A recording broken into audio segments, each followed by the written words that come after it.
Okay, Assalamualaikum warahmatullahi wabarakatuh. So untuk video kali ni kita sambung video yang sebelum ni kita dah set attendance shift. Next, selepas kita dah set timetable, attendance shift, next kita akan shift schedule. Shift schedule ni tujuan untuk kita set apa yang kita dah setting tadi ke orang ataupun direct ke department.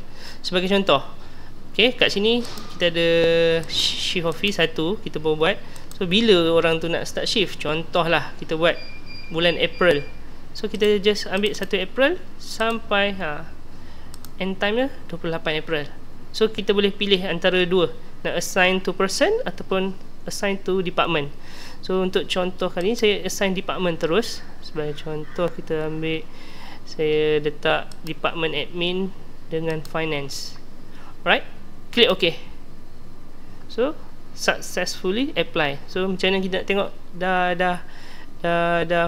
dah set, tick kat sini. Tengok, kita dah set 1 hari bulan 4 sampai 28 hari bulan 4. Right? Itu saja untuk video kali ini. Sekian, terima kasih.